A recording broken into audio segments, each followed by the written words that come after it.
Dans cette nouvelle vidéo, on va aborder l'application Smartscape, qui est une application dans laquelle Dynatrace va nous permettre d'avoir une vision infra, ou plus précisément une vision architecture de notre plateforme.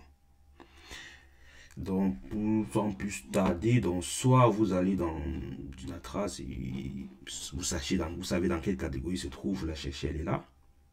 Soit comme on se dit dans des précédentes vidéos, il suffit d'aller dans le search et puis vous recherchez tout simplement le nom.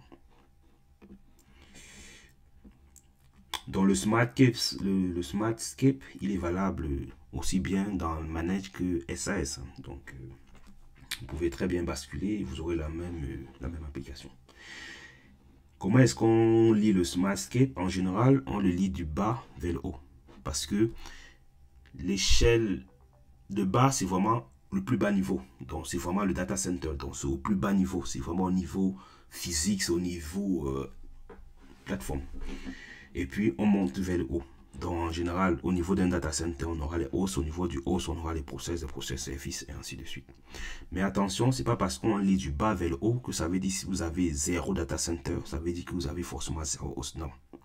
Comme j'ai dit, le Smartscape est construit par la découverte.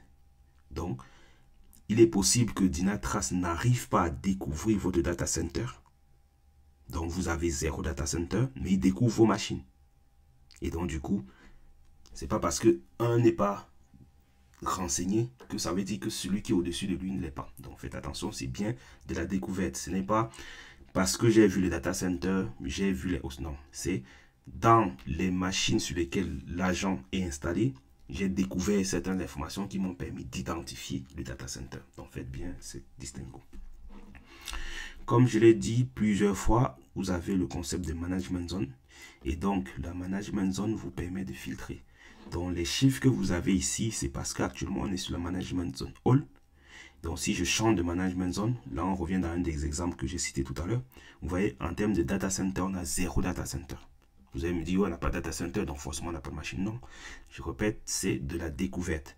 C'est juste pour dire que pour ces deux machines qui sont là, Dynatrace n'a pas pu récupérer les brins d'informations qui lui ont permis de construire le data center. Mais ce n'est pas pour dire que si on a 0 data center, on n'aura pas de machine. Donc, si je reviens et que je prends par exemple ce data center, vous voyez ici, il vous met AWS, il vous met GCP. Et donc, du coup, il vous donne des zones. Il vous dit ça, c'est un A, B, D et F. Et donc, du coup, à partir des éléments que Dynatrace a pu découvrir, il est capable de vous dire, vous avez un data center, et ainsi de suite. C'est comme ça qu'on lit le Smartscape. Maintenant, pour ces 5 data centers, vous dit, vous avez 5 hosts. Et voici comment est-ce que vos hosts interagissent les uns avec les autres. Ensuite, il vous dit, pour ces 5 hosts, vous avez 30 000 process. Ouais, ça sent beaucoup de Docker, ça. Bon, ça fait beaucoup. On va un peu l'alléger. Il ne rentre pas beaucoup.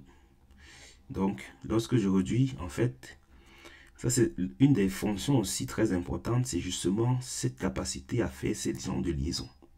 Ça c'est très important parce que, en fait, Dynatrace va faire ces liaisons pour vous dire la machine A va par exemple faire appel à la machine C qui porte sa base de données. La machine A va par exemple être appelée par telle machine parce qu'il constitue son web service. Et donc du coup, quand vous avez ce genre, quand vous positionnez sur des éléments et que vous avez ces flèches qui s'allument, c'est pour vous expliquer cette notion de liaison. Et donc, cette notion de liaison, on en a parlé précédemment, c'est le concept de bout en bout. Le bout en bout, ça veut dire que dès le moment que on accède à un élément sur lequel est installé le OneAgent, ce qu'il va faire pendant la requête, il va positionner un indicateur. Et donc, du coup, cet indicateur, lorsque la requête va être envoyée à une autre machine, un autre service, et que cet autre service porte aussi le OneAgent, il va identifier cet indicateur. Et c'est comme ça que, de bout en bout, Dynatrace a réussi à établir des chemins et c'est comme ça que avec le Smartscape, on est capable, avec le bout en bout, on est capable de savoir que le front c'est telle machine, la base de données c'est telle machine, le web service c'est telle machine. Et c'est ça que Dynatrace symbolise avec ses liaisons. Donc aussi bien au niveau des process, vous avez du .NET, vous avez du Go, vous avez, et c'est comme ça que Dynatrace, et puis vous avez une application. Donc c'est en fait c'est ça le Smartscape. Et donc du coup à partir de ça, vous pouvez vous faire une cartographie de votre environnement. Donc sans même savoir combien de data centers vous avez, je suis juste l'administrateur Dynatrace, je peux déjà savoir combien de data centers il y a, qui communique avec qui ne communique pas avec qui. Aussi simple que ça. Vous voyez par exemple des fois vous aurez des éléments comme ça, des singletons. Ça, Dynatrace vous signale que ça c'est un élément qui a été découvert, mais à ce jour, il n'y a personne qui l'appelle. Et ça peut aussi être un élément qui vous permet, qui vous aide aussi au debug, parce que dans le principe, aucun élément n'est conçu pour faire sa vie tout seul. En général, tu vas toujours avoir appelé quelqu'un, des choses comme ça. Et donc du coup, souvent, lorsqu'on a des éléments qui sont singletons comme ça, il faut souvent prêter attention parce que c'est peut-être un élément qu'on a configuré, on a oublié de le racheter dans une VIP. Ah, ça aussi, ça existe. Lorsqu'on est dans des déploiements manuels, vous installez un nouveau serveur, vous ne le rachetez pas en VIP, donc du coup, il ne prend pas de trafic, et s'il ne prend pas de trafic, il n'a pas d'interconnexion avec les autres éléments. Donc ça, en général, quand vous êtes sur Dynatrace, ça c'est généralement pas bien vu, les éléments singletons. Donc on a un peu fait le tour du Smartscape.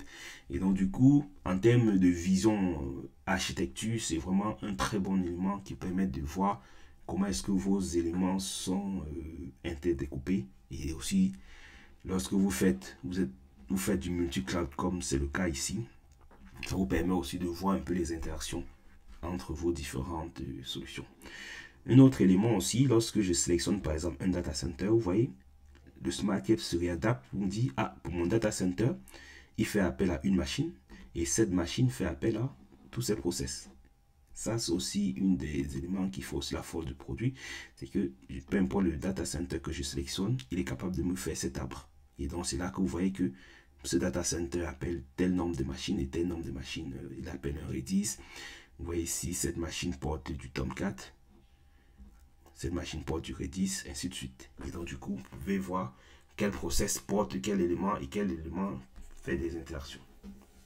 Ça, c'est ça la force du Smartscape qui vous permet justement de voir comment est-ce que les éléments sont interliés.